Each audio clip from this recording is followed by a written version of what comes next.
Hello. Hello. Hello. हाँ hello. हाँ कौन? अनवर हुसैन कादरी।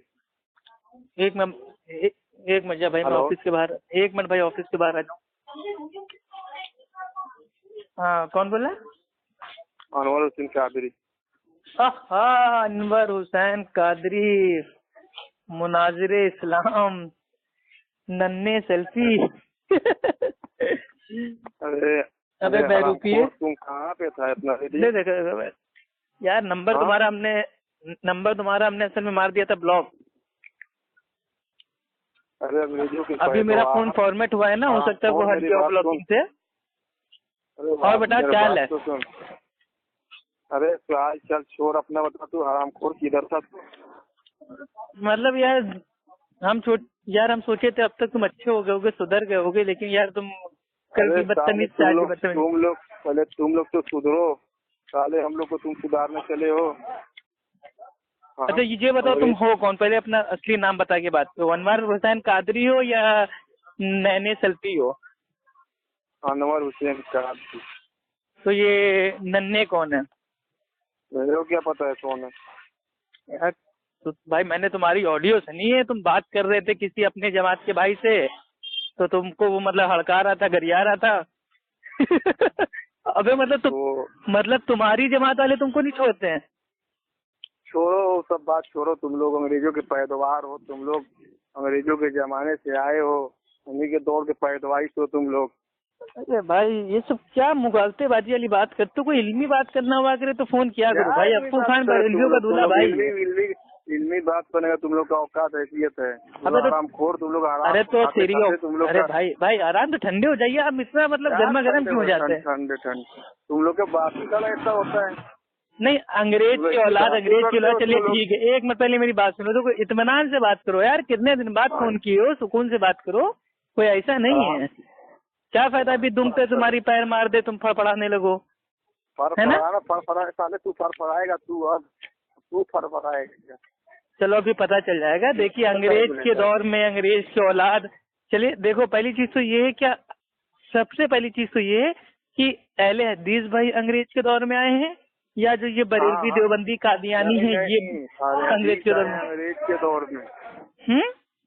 अंग्रेज के दौर में हदीस आए हैं लोग। अच्छा चलो ठीक है, चलो इसी पे बात कर ले। तो दम है बात करने का तुम्हारे? क्यों नहीं? तुम्हारा नहीं अगर वाकई आप भाई इतने बड़े इल्म वाले हैं, इल्म आपने हासिल किया है, तो क्या आप इस टॉपिक पे बात करेंगे कि ये बरेलवी देवबंदी कादियानी ये अंग्रेजों के दौर की पैदाइश है या अहले सुन्नत अहले हदीस? इस टॉपिक पे बात करना है? हाँ बिल्कुल। तो चलो हाँ, तो बताओ भाई क्या मतलब, क्या तुम्हारा एतराज क्या है?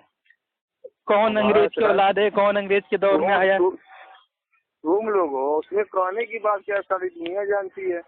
सारी दुनिया तो बहुत कुछ जानती है भाई। अब के सारी दुनिया को हुज्जत बना ले? अल्लाह सुब्हानहू तआला कहता है वो नहीं जानते, तो वो कौन है? वो दुनिया वाले तो हैं जो नहीं जानते।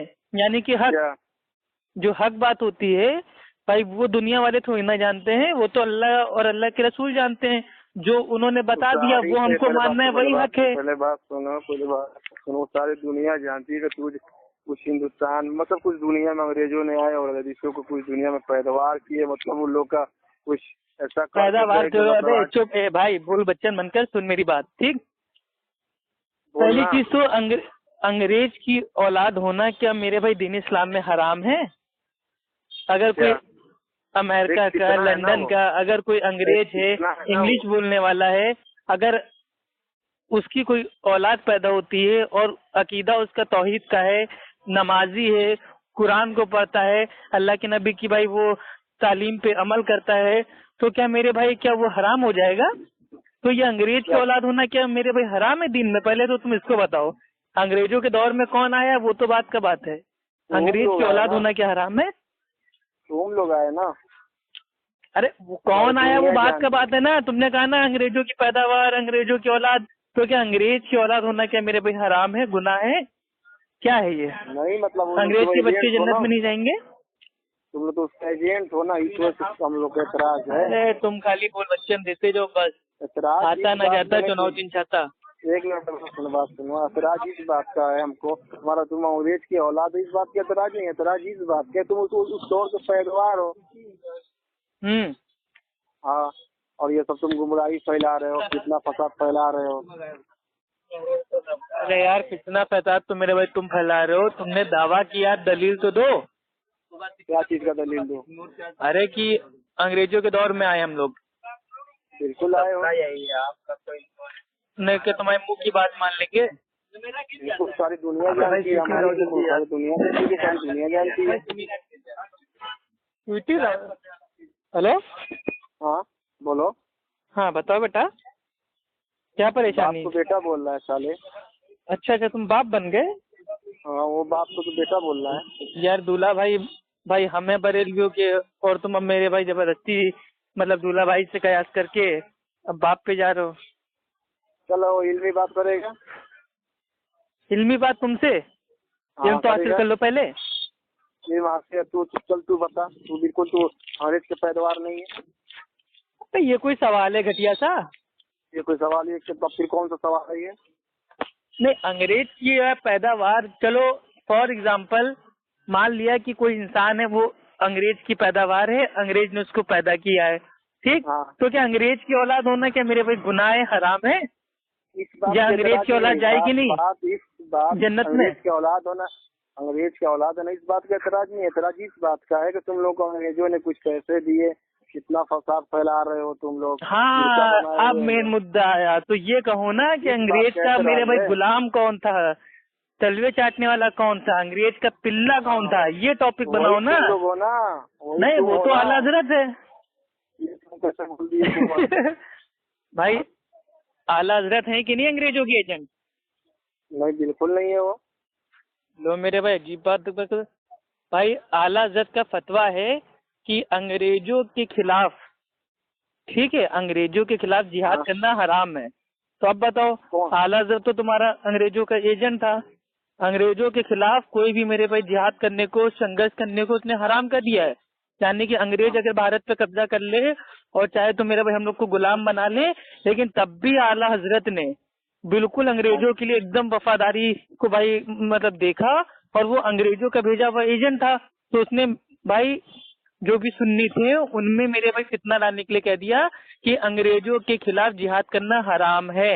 और ये आपका आता है फतावा रिजविया, उसकी जिल्द नंबर 14 में आला हजरत का फतवा है। आप जाके पढ़ो, अंग्रेजों के खिलाफ जिहाद हराम है। तो आला हजरत हो गया ना अंग्रेजों का एजेंट। तो तुम लोग अंग्रेजों की पैदाइश हो, तुम लोग पैदावार हो। अंग्रेजों के दौर में बरेलवी देवबंदी का दिया नहीं आए थे, और तुम तो बरेलवी हो। तो तुम्हारे जो आला हजरत हैं वो तो अंग्रेजों के एजेंट थे। मैंने तुम्हारे घर से साबित कर दिया। तुम लोग अंग्रेजों को पैदावार हो, सारी दुनिया जानती है। अरे सारी दुनिया मेरे लिए उज्जत थोड़ी ना है ना। दलील दो ना, हाथ तो पुराने को मिन तुम सादिकीन। अगर तुम सच्चे हो तो सबूत पेश करो। ऐसे हवा में बात करने से ना फायदा है। किसी से तुम पूछे, किसी कोई बताएगा तुम लोग उसी दौर के पैदावार हो तुम लोग।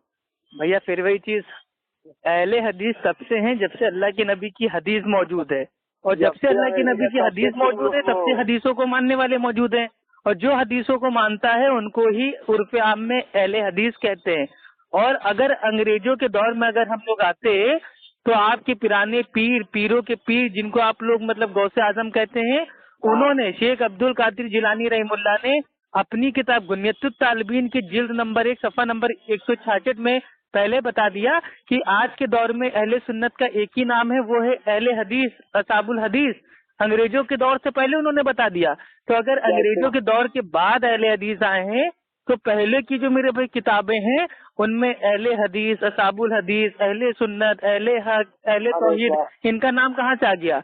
लेकिन अंग्रेजों के दौर से पहले किसी किताब में तुमको बरेलवी, देवबंदी, कादियानी, इन तीनों का नाम नहीं मिलेगा। ये सब अंग्रेजों के दौर के बाद आए। इसे मुराद तो क्या ले रहा है? क्या ले रहे हैं जो हैं?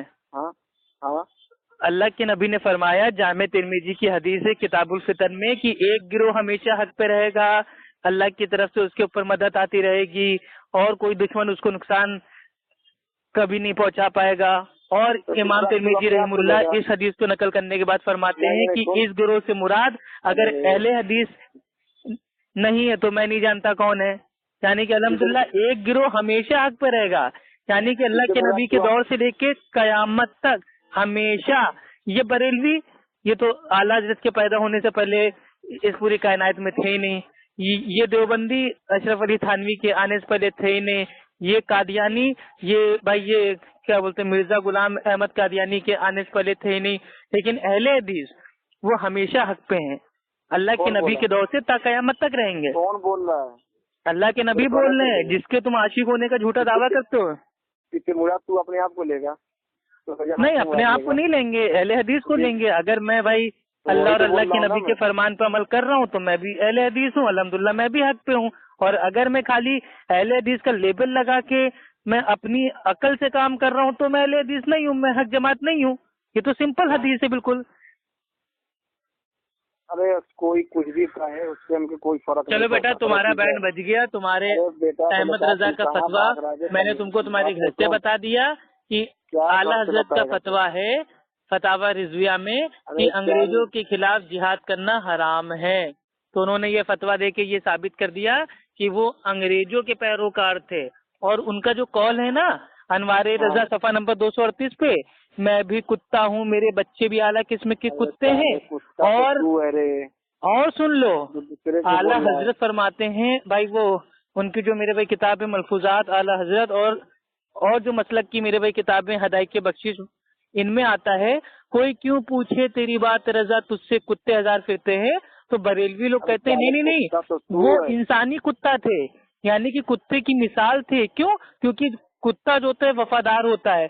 तो अल्हम्दुलिल्लाह सुम्मा अल्हम्दुलिल्लाह आला हजरत ने अपने फतवे से साबित कर दिया कि वो अंग्रेजों के बहुत ज्यादा मेरे भैया वफादार थे। वो दीन इस्लाम के नहीं थे वफादार, वो अंग्रेजों के वफादार थे। इसलिए उन्होंने अपने आप को मिसाल दी कि मैं कुत्ता हूँ, क्योंकि कुत्ता होता है कौन होता है? वफादार होता है अपने मालिक का। तो आला हजरत का जो मालिक थे वो अंग्रेज थे और आला हजरत अपने मालिक के वफादार थे, इसलिए उन्होंने अंग्रेजों के खिलाफ जिहाद करना हराम होने का फतवा दिया था। अब जाइए बिना मुहर्रम के मातम कीजिए, आपका मुंह काला हो गया। अस्सलाम वालेकुम। अरे भाई